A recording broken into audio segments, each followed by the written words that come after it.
Greetings everyone, Michael Mechanical here with yet another video for today, which I probably haven't uploaded the first yet. I definitely have not uploaded the first by now.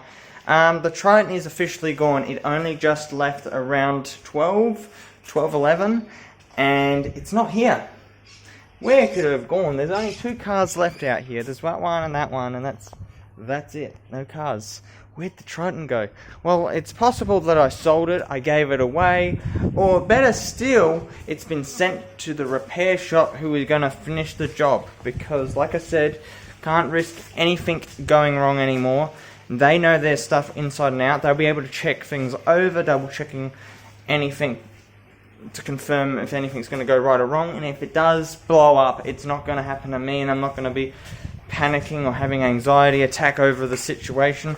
And that is a huge plus for me, because that means I don't need to have any more undue stress put on myself for anything going wrong. The greatest thing about this going right now to that repair shop, they are the specialists who rebuilt the pump. They are the specialists to whom said that they don't believe I did anything wrong when I installed the pump. So, because the pump failed on me, I've sent it to them so they can install the pump knowing that everything's done right.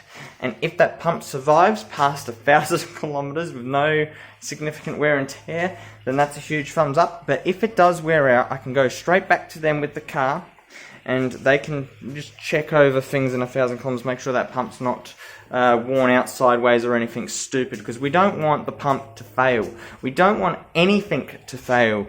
The gearbox could fail.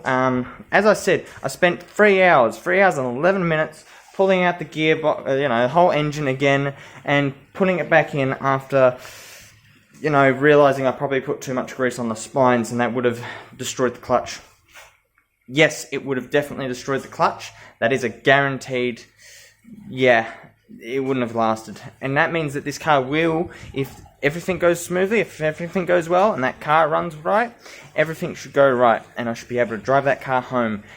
As you should know as well, the pistons are out of tolerance to the head gasket in a good way. They are actually out of specifications, as in there's too much material being removed from the pistons, meaning they're below tolerance specifications, not exceeding tolerance specifications. If it's exceeding, when the car runs, pistons are going to hit the head and destroy it. But because it's below tolerances, it's going to be slightly out compression-wise, but it's not necessarily going to be very, very bad. It could be as bad as, a little bit of extra black smoke, unfortunately. So it's not going to run 100% right, but it's not going to be as bad as things going really, really wrong. I'm happy that the car is now gone for one reason, because when I get it back, it's going to run. It's going to run, and everyone's going to not be mad or disappointed or anything, because everything's been done by the book. To give up,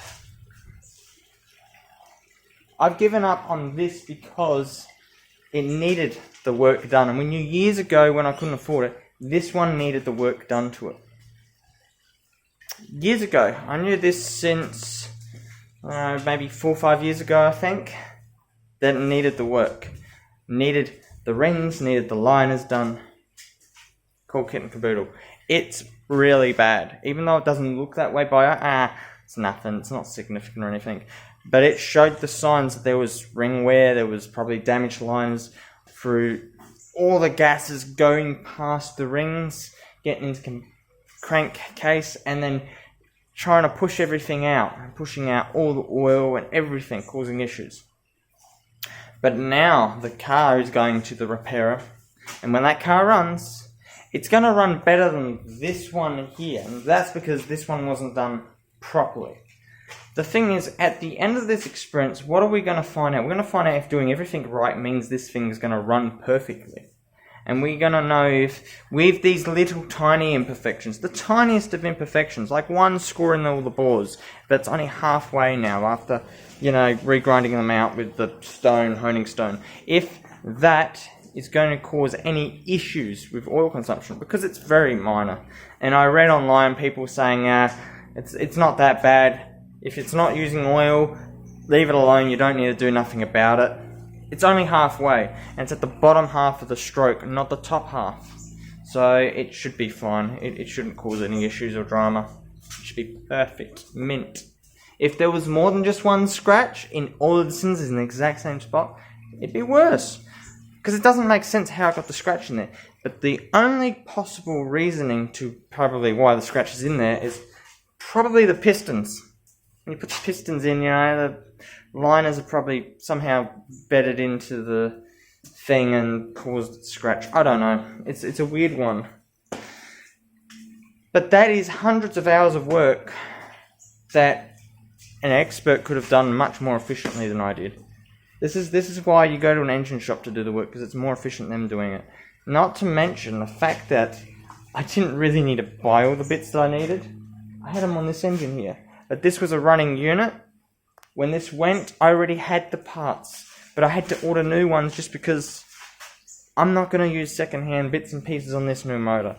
This motor here is just going to get a light restoration. It's going to get lightly things done to it. It's not going to get the whole kit and caboodle like that one, Ed.